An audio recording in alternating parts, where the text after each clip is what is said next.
Son of God, share my mind, and you don't die. This is the season 3, the episode 580 in the series How to Manifest Immortality. And the name of today's teaching is The Unreality of Sin. The attraction of guilt is found in sin, not error. Sin will be repeated because of this attraction. Fear can become so acute that the sin is denied the acting out, but while the guilt remains attractive, the mind will suffer and not let go of the idea of sin. For guilt still calls to it, and the mind hears it and yearns for it, making itself a willing captive to its sick appeal. Sin is an idea of evil that cannot be corrected and yet will be forever desirable. As an essential part of what the ego thinks you are, you will always want it. And only an avenger with a mind unlike your own could stab it out through fear. The ego does not think it possible that love, not fear, is really called upon by sin and always answers.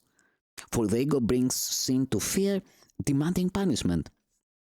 Yet, punishment is but another form of guilt's protection, for what is deserving punishment must have been really done. Punishment is always the great preserver of sin, treating it with respect and honoring its enormity. For what you think is real, you won't and will not let it go. An error, on the other hand, is not attractive. What you see clearly as a mistake, you want corrected. Sometimes a sin can be repeated over and over with obviously distressing the results, but without the loss of its appeal. And suddenly, you change its status from a sin to a mistake. Now, you will not repeat it. You will merely stop and let it go, unless the guilt remains.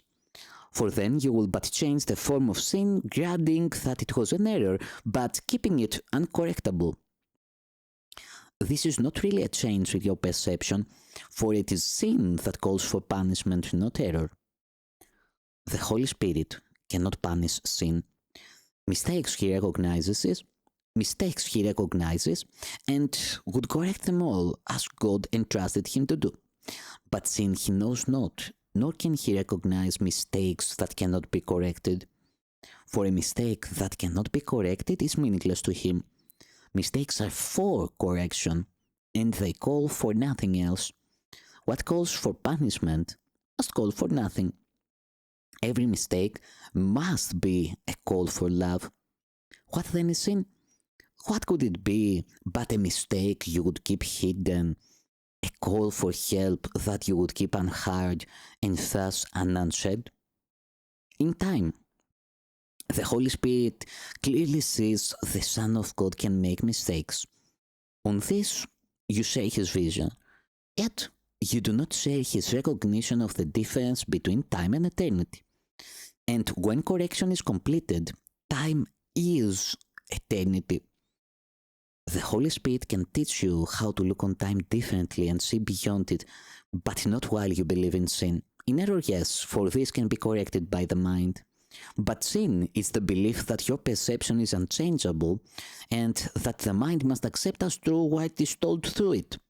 If it does not obey, the mind is judged insane. The only power that could change perception is thus kept impotent, held to the body by the fear of changed perception which its teacher, who is one with it, would bring.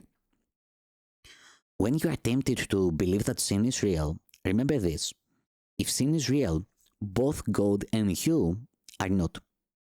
If creation is extension, the Creator must have extended himself, and it is impossible that what is part of him is totally unlike the rest.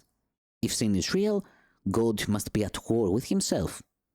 He must be split and torn between good and evil, partly sane and partially insane. For he must have created what wills to destroy him and has the power to do so. Is it not easier to believe that you have been mistaken than to believe in this?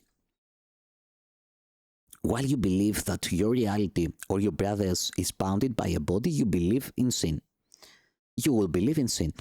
While you believe that bodies can unite, you will find guilt attractive and believe that sin is precious.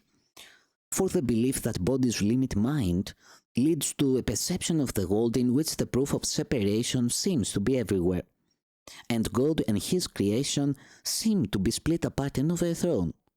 For sin would prove that what God created holy could not prevail against it, nor remain itself before the power of sin. Sin is perceived as mightier than God, before which God himself must bow and offer his creation to its conqueror. Is this humility or madness? If sin is real, it must forever be beyond the hope of healing. For there would be a power beyond God's, capable of making another will that could attack his will and overcome it, and give his son a will apart from his, and stronger. And each part of God's fragmented creation would have a different will, opposed to his, and in eternal opposition to him and to each other. Your holy relationship has as its purpose now the goal of proving this is impossible. Heaven has smiled upon it, and the belief in sin has been uprooted in its smile of love. You see it still because you do not realize that its foundation has gone. Its source has been removed, and so it can be chased but a little while before it vanishes. Only the habit of looking for it still remains. And yet, you look with heaven's smile upon your lips, and heaven's blessing on your sight. You will not see sin long, for in the new perception, the mind corrects it when it seems to be sin, and it becomes invisible. Errors are quickly recognized and quickly given to correction to be healed, not hidden. You will be healed of sin and all its ravages the instant that you give it no power over your brother, and you will help each other overcome mistakes by joyously releasing one another from the belief in sin. In the holy instant, you will see the smile of heaven shining on both of you, and you will sign upon each other in glad acknowledgement of the grace that has been given you. For sin will not prevail against the union heaven has smiled upon. Your perception was healed in the holy instant heaven gave you. Forget what you have seen and raise your eyes in faith to what you now can see. The barriers to heaven will disappear before your holy sight, for you who were sightless have been given vision, and you can see. Look not for what has been removed, but for the glory that has been restored for you to see. Look upon your Redeemer, and behold what he would show you in your brother, and let no sin arise again to blind your eyes. For sin would keep you separate, but your Redeemer would have you look upon your brother as yourself.